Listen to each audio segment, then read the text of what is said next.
Odio sin causa. Sin causa me aborrecieron, Juan 15:25, y me odiaron sin causa, la Biblia de las Américas. Se entiende usualmente que la cita a la que hace aquí referencia nuestro Salvador se encuentra en el Salmo 35, en el versículo 19, donde David, hablando de sí mismo de manera directa y del Salvador de manera profética, dice: «No se alegren de mí los que sin causa son mis enemigos, ni los que me aborrecen sin causa guiñen el ojo». Nuestro Salvador comenta esto como aplicable a sí mismo, y de hecho nos está diciendo realmente que muchos de los salmos son mesiánicos, es decir, que se refieren al Mesías, y por eso el Dr. Hooker no erró cuando dijo que creía que los salmos se refieren al Salvador, aunque podría estar llevando la verdad demasiado lejos.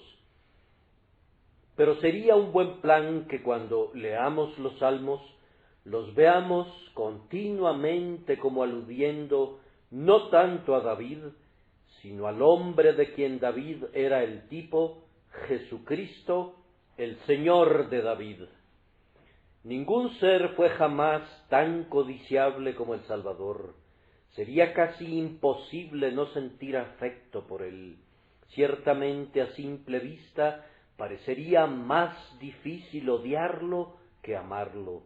Y sin embargo, amable como era, sí, todo él codiciable, ningún ser se encontró tan pronto con el odio, y ninguna criatura soportó jamás tan continuada persecución como la que él sufrió.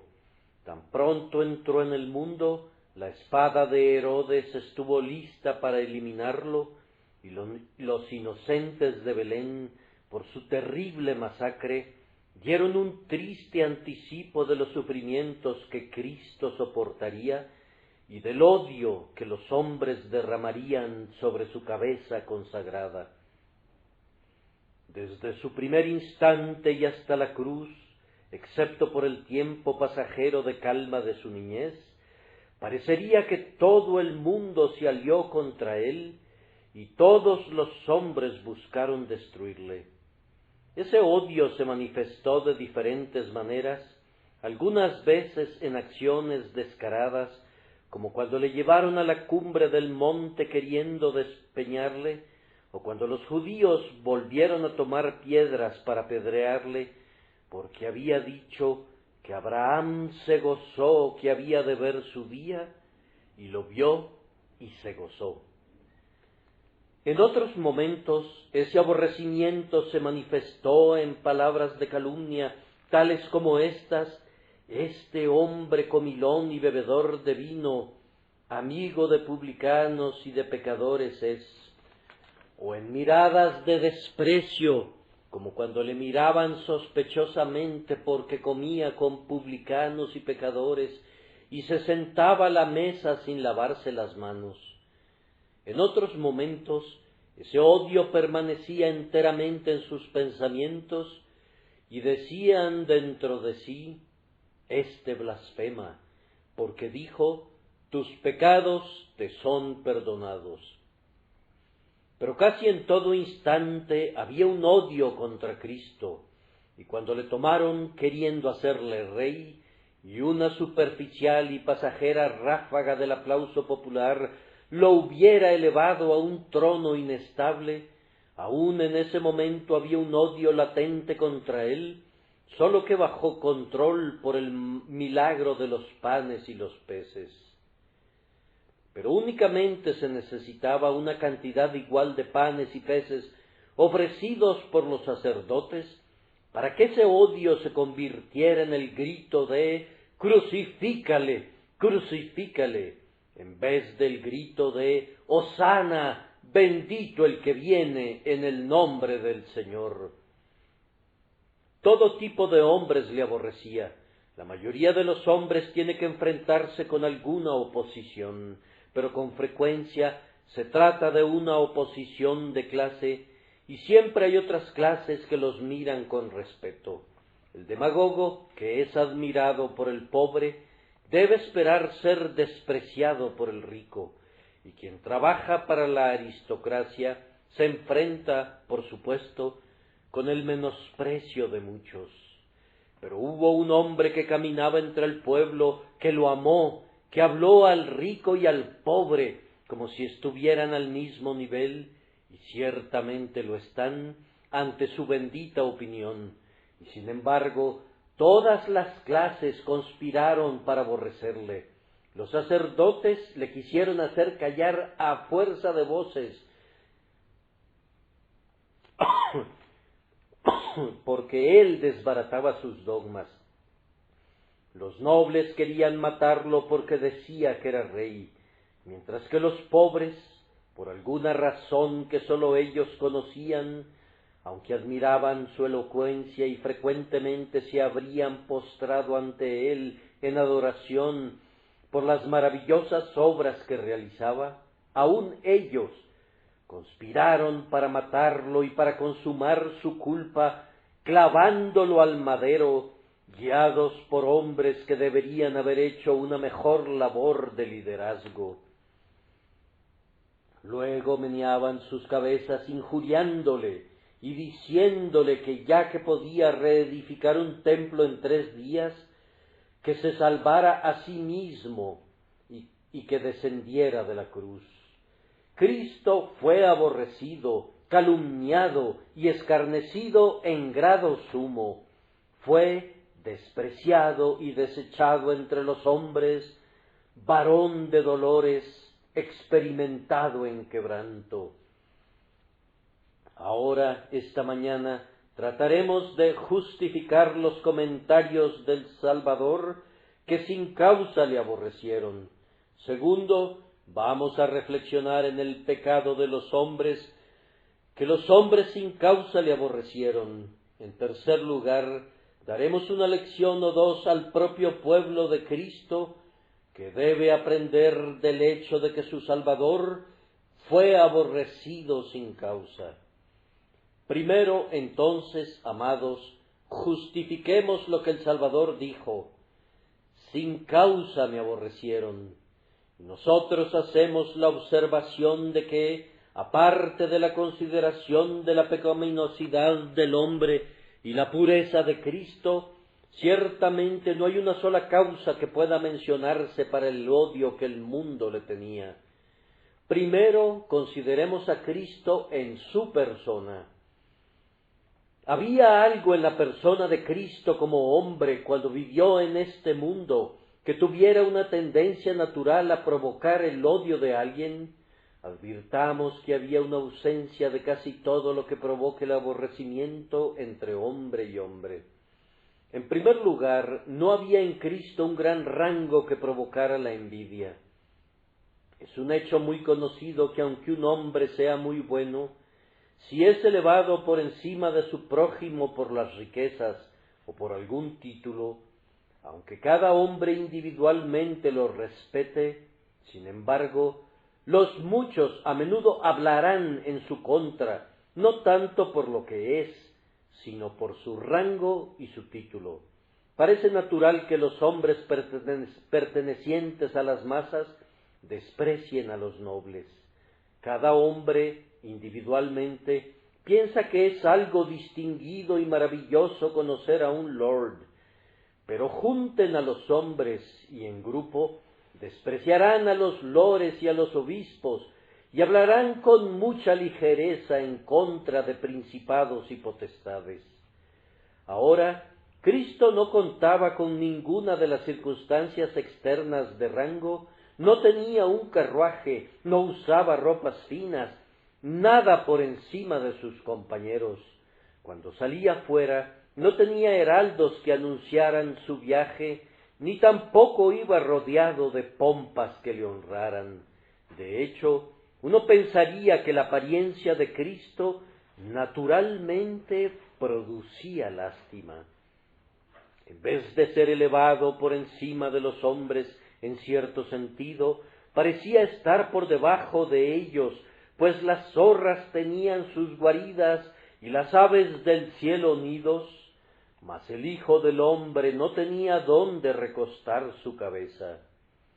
Muchos demócratas han hablado mal contra el arzobispo cuando ha ido al palacio de Lambeth, pero le habrían maldecido o despreciado si supieran que ese arzobispo no tenía dónde recostar su cabeza y que simplemente trabajaba arduamente por la causa de la verdad y no recibía ninguna recompensa.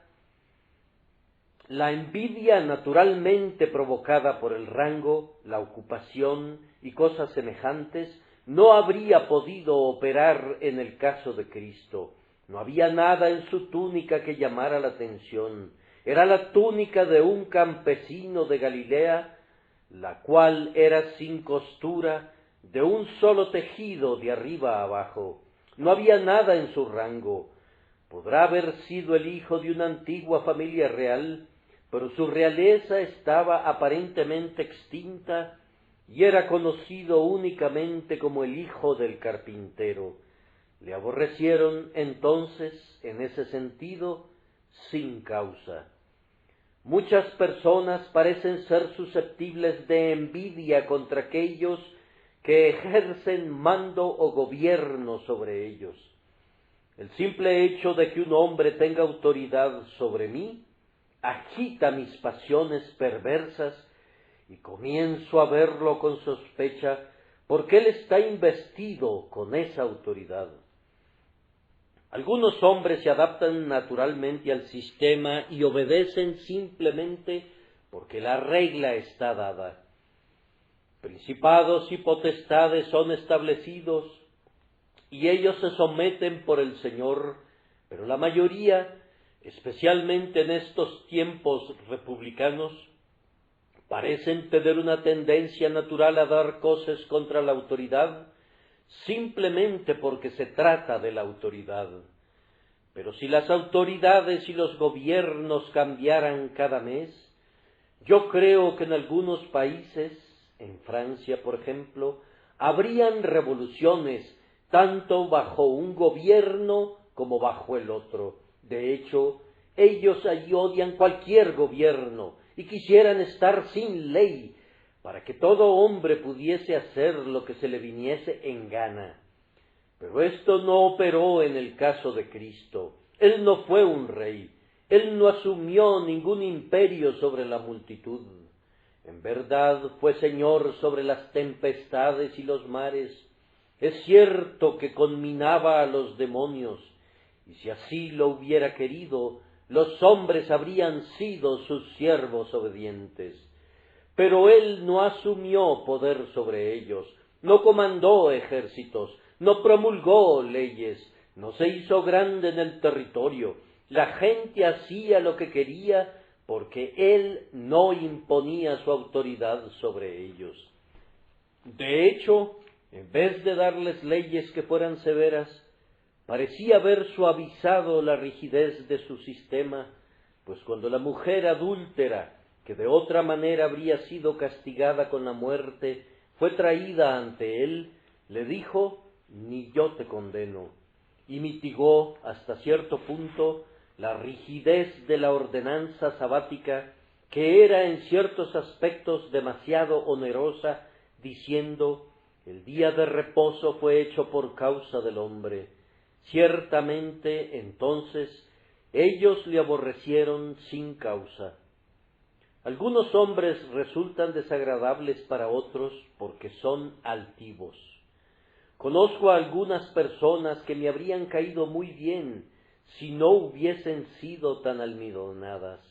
Realmente habría simpatizado con ellas y les habría admirado si hubiesen tenido el menor grado de condescendencia, pero caminaban por el mundo con tan orgulloso paso. Tal vez no sean orgullosas, muy probablemente no lo sean, pero como decía un viejo teólogo, cuando vemos la cola de una zorra en un hoyo, esperamos naturalmente que la zorra esté allí. Y de alguna manera u otra, La mente humana no puede soportar el orgullo, siempre le damos de patadas. Pero no había nada parecido en nuestro Salvador. Cuán humilde era.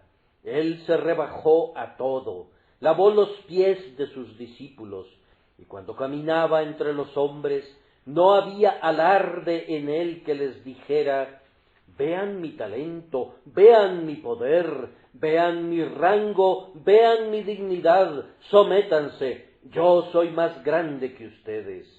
No, él toma un sitio en medio de ellos. Allí está Mateo, el publicano, sentado junto a él, y no se siente incómodo por el publicano, aunque sea el peor de los pecadores. Y hay una ramera, y él le habla. Hay otra mujer con 7 demonios, y él echa los demonios fuera de ella. Y hay otro que tiene lepra, y llega a tocar a ese leproso para mostrar cuán humilde era, y que no había nada de orgullo en él. Oh, si hubiesen podido ver al Salvador. Él era el mismísimo modelo de humildad. No había en él nada de las formas de etiqueta y urbanidad típicas de ustedes. Poseía esa verdadera cortesía que lo hacía amable a todos los hombres, porque era una cortesía afable y afectuosa para todos. No había altivez en el Salvador, y consecuentemente no había nada que provocara la ira de los hombres por esa causa. Por tanto, le aborrecieron sin causa. Hay otras personas por quienes no puedes evitar sentir aversión, porque son muy regañonas e irascibles y airadas. Parecería que nacieron en un día terriblemente oscuro de tormenta, y que en la composición de sus cuerpos se hubiese empleado una buena cantidad de vinagre. No podrías sentarte largo rato junto a ellas sin sentir que debes mantener tu lengua encadenada. No puedes hablar con libertad, pues de lo contrario habría una riña, ya que la palabra que dijeras la convertirían en una ofensa. Dirías: fulano de tal es sin duda un buen hombre, pero realmente no puedo soportar su carácter. Y cuando un hombre sobresale en público, pero cuenta con una disposición amarga y sórdida, uno siente la inclinación de aborrecerle. Pero no había nada de esto en el Salvador, quien cuando le maldecían no respondía con maldición.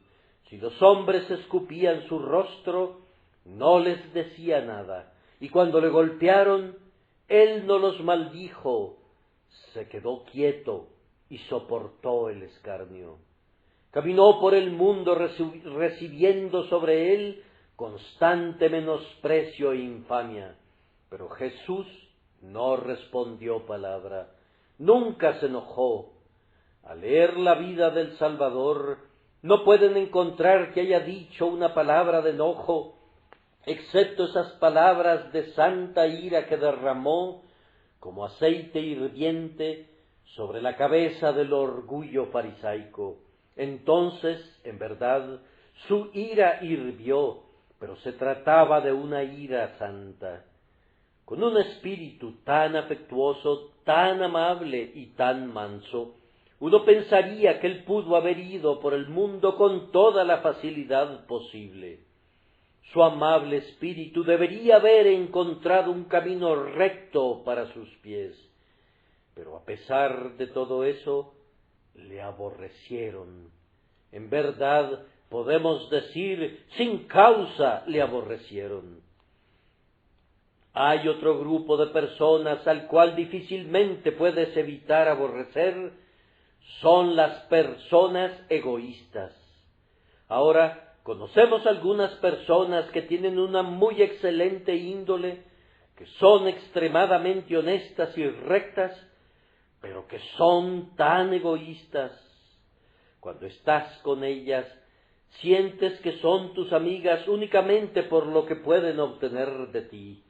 Y cuando les has cumplido el propósito, te hacen simplemente a un lado y tratan de buscar a otra persona.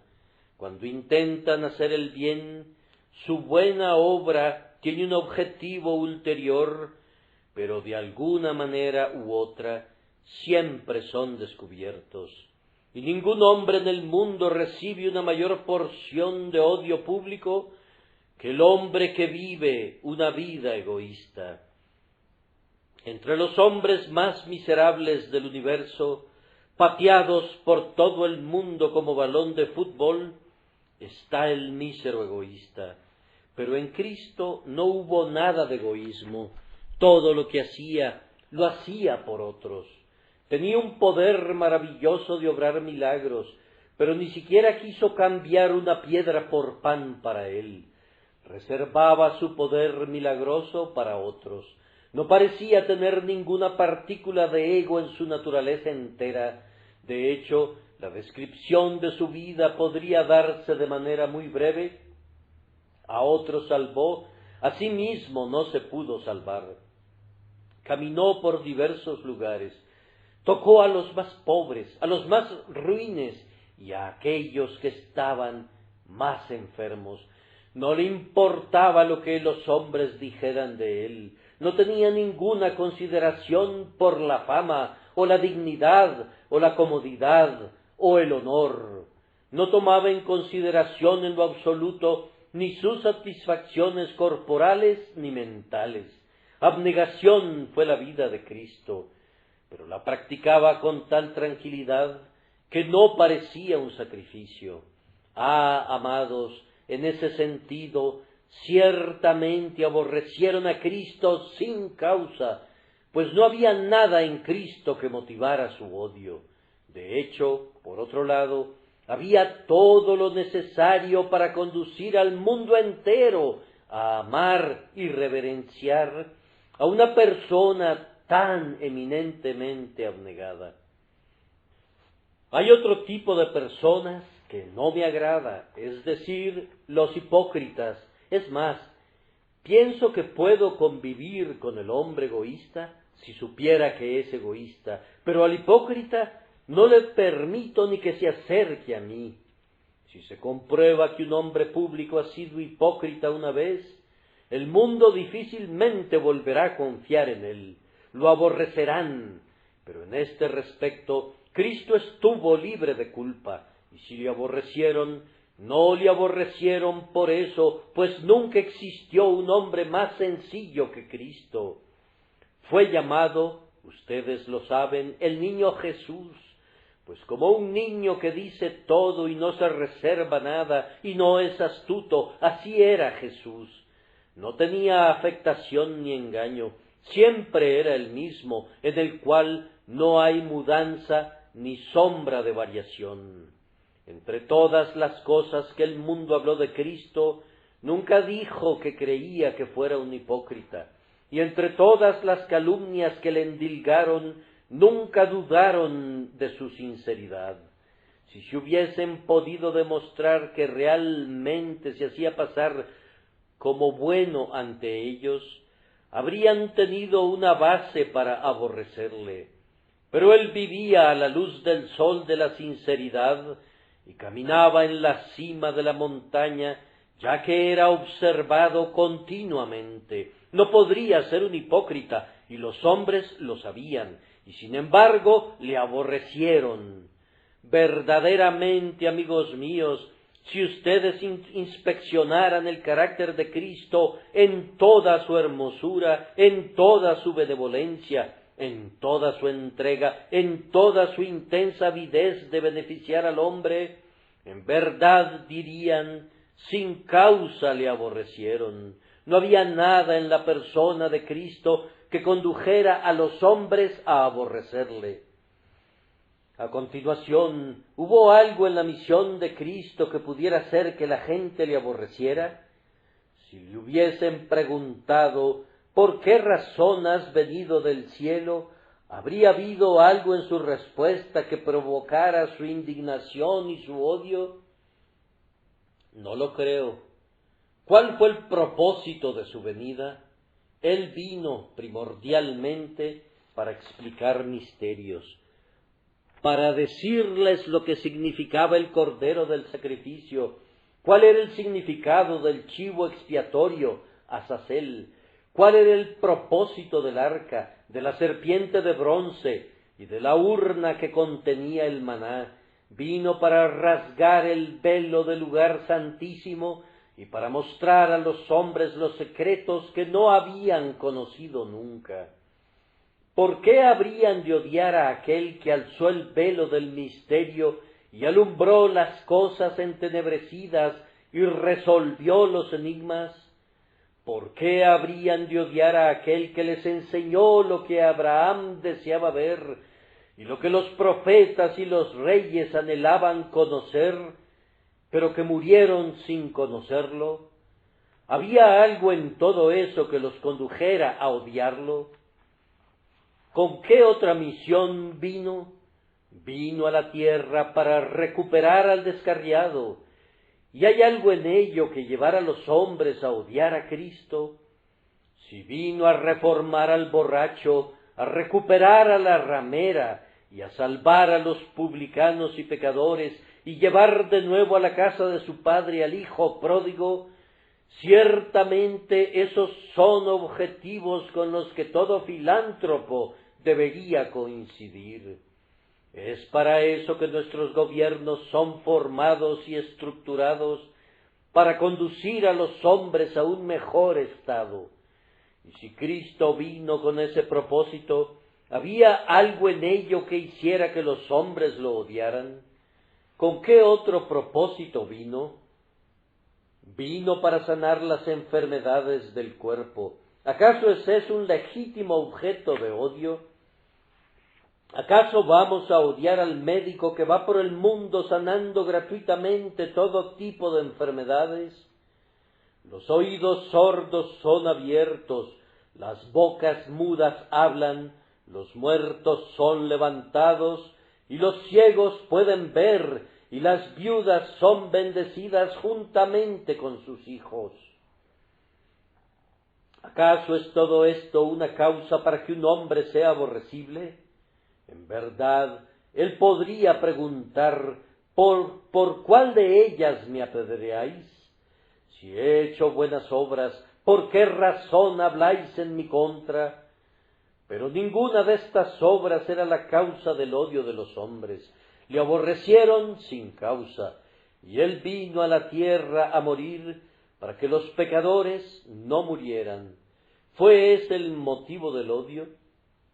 ¿Debería odiar al Salvador porque vino a sofocar las llamas del infierno para mí? ¿Debería despreciar a aquel que permitió que la espada encendida de su Padre fuera apagada con su propia sangre vital? ¿Debería mirar con indignación al sustituto que asume mis pecados y dolores sobre él y carga con mis aflicciones? ¿Debería aborrecer y despreciar al hombre que me amó más de lo que se amó a sí mismo, que me amó tanto que visitó la lúgubre tumba para salvarme? ¿Son estas las causas del odio? En verdad, su misión debería habernos hecho cantar sus alabanzas para siempre y unirnos a las arpas de los ángeles en sus himnos de embeleso. Sin causa me aborrecieron. Pero además, ¿hubo algo en la doctrina de Cristo que nos condujera a aborrecerle? Respondemos que no. No había nada en su doctrina que pudiera provocar el odio de los hombres. Tomen sus doctrinas preceptivas. ¿Acaso no nos enseñó que hagamos a otros como queremos que ellos hagan con nosotros? ¿Acaso no fue el exponente de todo lo que es amable y honorable y de buena reputación? ¿Y acaso su enseñanza no fue la propia esencia de la virtud, de tal forma que si la misma virtud la hubiese escrito, no habría podido escribir un código tan perfecto de buena conducta y de excelentes virtudes? ¿Fue acaso la parte ética de sus doctrinas lo que odiaron los hombres? Él enseñó que los ricos y los pobres deben estar al mismo nivel. Él enseñó que su evangelio no debía limitarse a una nación en particular, sino que había de ser gloriosamente expansivo y que debía cubrir todo el mundo. Esta tal vez fue la razón principal de su odio contra él. Pero ciertamente no había una causa justificable para su indignación en esto.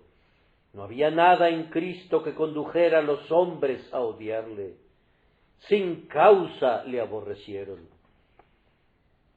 Y ahora, en segundo lugar, voy a reflexionar sobre el pecado del hombre como el motivo de haberle aborrecido sin causa. Hermanos, no les diré de los adulterios del hombre, y las fornicaciones, y los asesinatos, y los envenenamientos, y las sodomías. No les hablaré de las guerras del hombre, y los derramamientos de sangre, y las crueldades, y las rebeliones. Si necesito hablarles del pecado del hombre, debo decirles que el hombre es un deicida, que hizo morir a su Dios, y sacrificó a su Salvador. Y cuando les haya dicho eso, les habré dado la esencia de todo pecado, la obra maestra del crimen, el mismo pináculo y el clímax de la terrífica pirámide de la culpa mortal. El hombre se excedió a sí mismo cuando asesinó a su Salvador, y el pecado eclipsó a Herodes cuando sacrificó al Señor del universo, al amante de la raza humana que vino a la tierra a morir. Nunca se muestra tanto el pecado en su carácter sumamente pecaminoso como cuando lo vemos apuntando a la persona de Cristo, a quien aborreció sin causa. En cualquier otro caso, cuando el hombre ha aborrecido el bien, ha habido siempre circunstancias atenuantes. Nunca vemos el bien en este mundo sin alguna aleación. Independientemente de cuán grande sea la bondad de alguien, hay siempre una clavija en la que podamos colgar una censura. Independientemente de cuán excelente pueda ser un hombre, hay siempre alguna falla que disminuye nuestra admiración o nuestro amor. Pero en el Salvador no había nada igual. No había nada que pudiera ensuciar el cuadro. La santidad se destacaba a plenitud en la vida. Había santidad y únicamente santidad.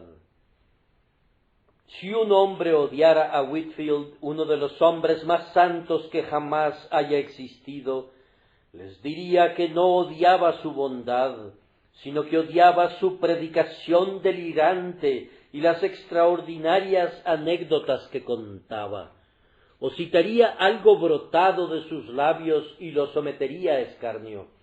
Pero en el caso de Cristo, los hombres no podrían hacer eso, pues aun cuando buscaron falsos testigos, sus testigos no pudieron ponerse de acuerdo.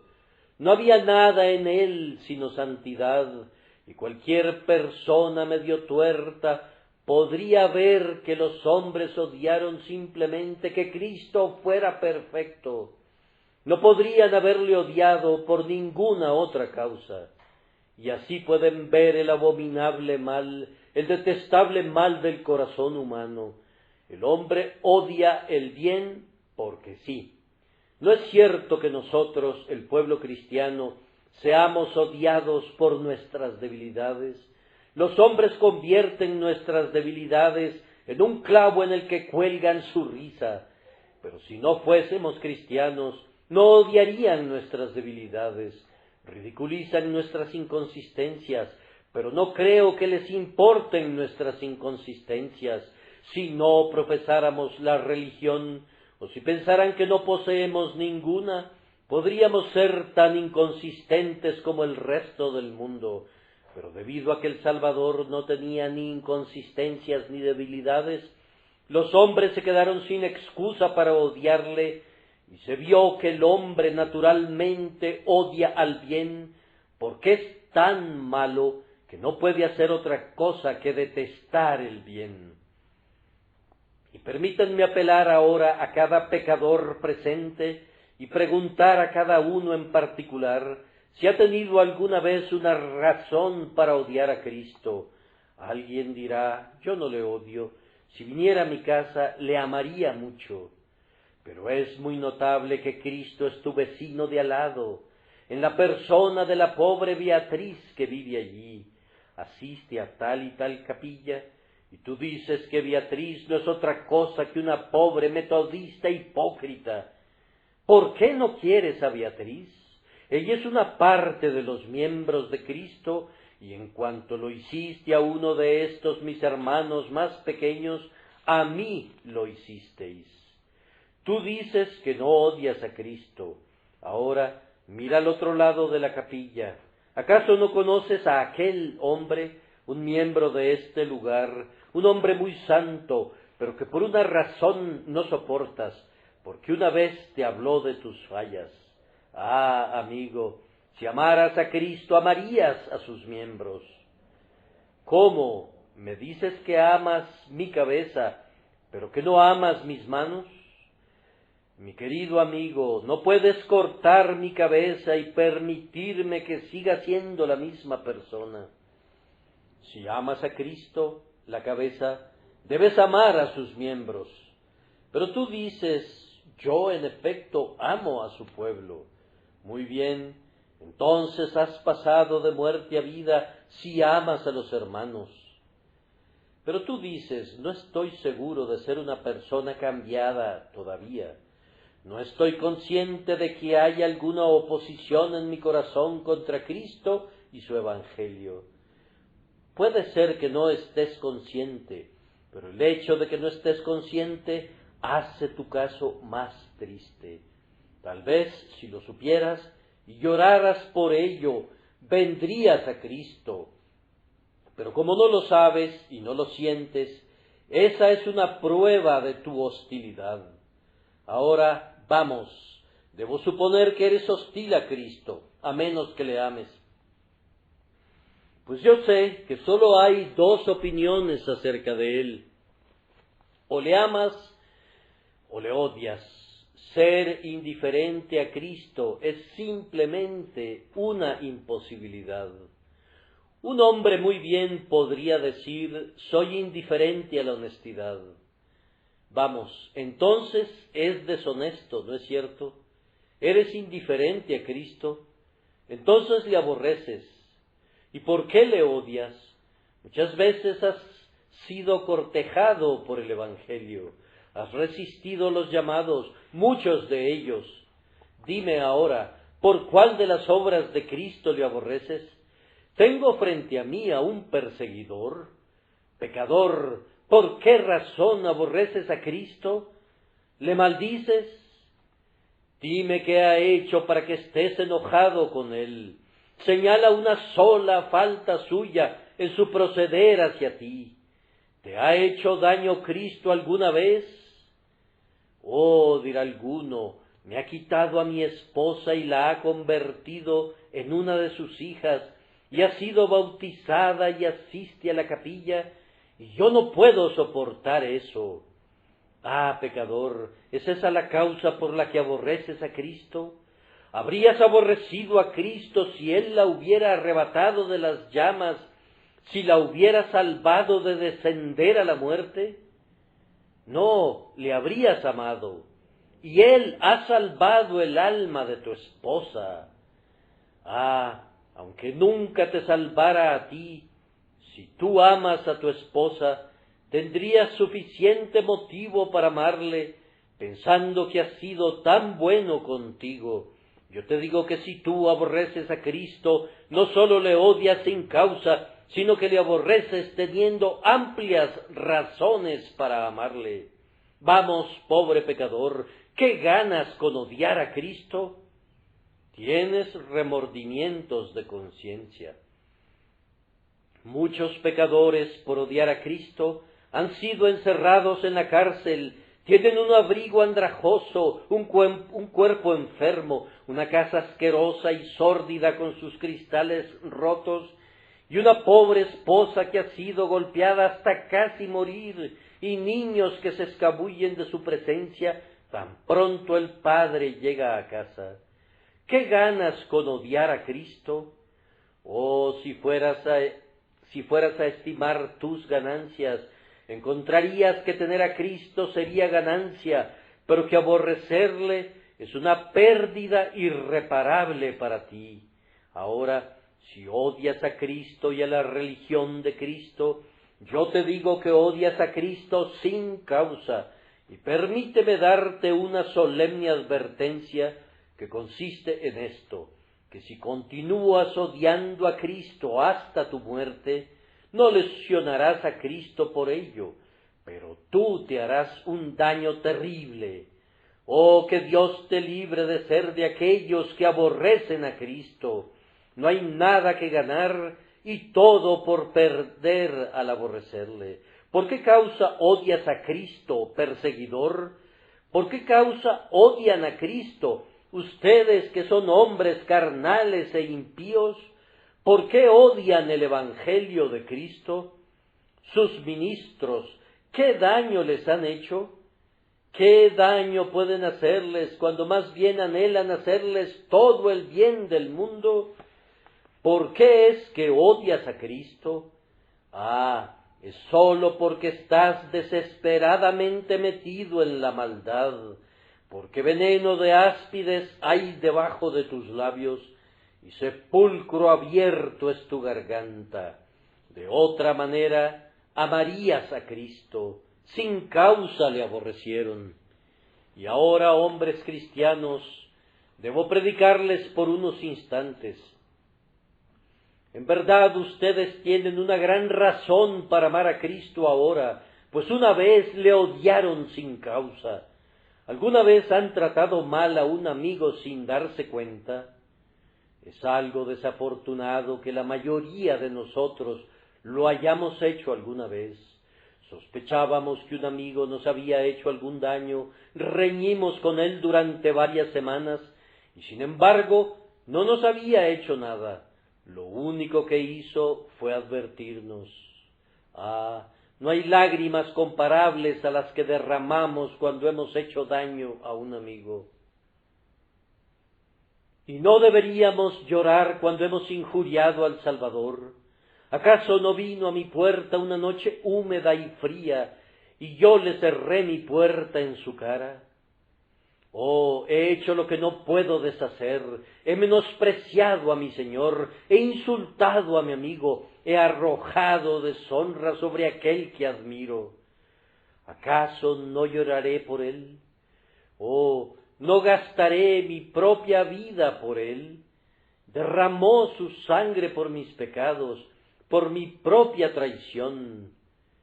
Monumentos construiré, doquiera que viva, doquiera que vaya, acumularé monumentos de alabanza para que su nombre sea divulgado, y doquiera que vaya, diré con abundantes lágrimas lo que él ha hecho, y diré que yo le he tratado mal y le he malentendido pavorosamente durante mucho tiempo. Le aborrecimos sin causa, por tanto, amémosle. 2 lecciones para los santos. En primer lugar, si su Señor fue aborrecido sin causa, no esperen tener una vida tranquila en este mundo. Si su Señor estuvo sujeto a todo este menosprecio y a todo este dolor, ¿suponen ustedes que siempre pasearán a lo largo de este mundo en un carruaje? Si así lo suponen, estarán maravillosamente equivocados. Como su Señor fue perseguido, ustedes deben esperar lo mismo. Algunos de ustedes nos compadecen cuando somos perseguidos y despreciados.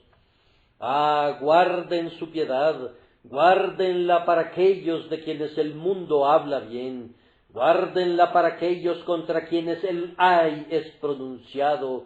Ay de vosotros, cuando todos los hombres hablen bien de vosotros. Guarden su piedad para los favoritos de la tierra, guarden su compasión para los señores de esta tierra, que son aplaudidos por todos los hombres. Nosotros no les pedimos conmiseración. Es más, señores, en todas estas cosas nos regocijamos y nos gloriamos en las tribulaciones, sabiendo que las cosas que nos han sucedido han redundado más bien para el progreso del Evangelio, y contamos como gozo cuando caemos en todo tipo de pruebas, pues nos alegramos porque de esta forma el nombre de Cristo es conocido y su reino es extendido. La otra lección es: traten de que si el mundo los odia, los odie sin causa.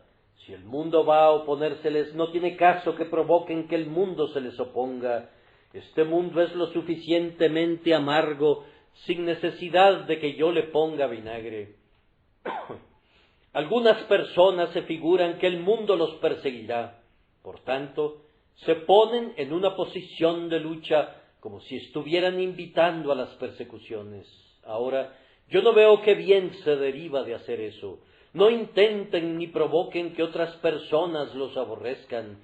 Realmente, la oposición a la que se enfrentan algunas personas no es por causa de la justicia, sino por causa de su propio pecado o por causa de su propio carácter ofensivo.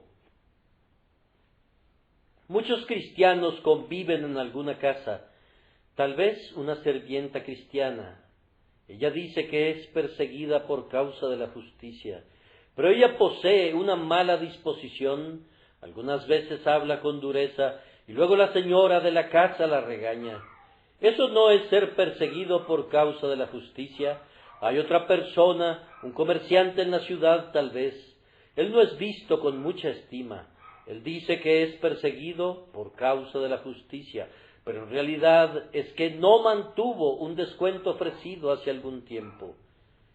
Otro dice que es perseguido por causa de la justicia, pero anda por todos lados asumiendo autoridad sobre los demás, y de vez en cuando las personas le responden y le reconvienen. Pueblo cristiano, cuídate de que si eres perseguido, sea por causa de la justicia, pues si te persiguen por tu causa, debes aguantar las consecuencias. En las persecuciones que tú mismo provocas por tus propios pecados, Cristo no tiene nada que ver, son castigos sobre ti mismo. Aborrecieron a Cristo sin causa, entonces no teman ser aborrecidos. Odiaron a Cristo sin causa, entonces no provoquen el ser odiados, y no den al mundo ningún motivo para ello. Y ahora, ustedes que odian a Cristo, que pudieran amarle, o que Él viniera a ustedes ahora, o que se manifestara a ustedes, y entonces seguramente lo amarían de inmediato. El que cree en el Señor Jesús, ciertamente lo amará, y el que le ama será salvo. Oh, que Dios les dé fe y les dé amor por Cristo Jesús. Amén.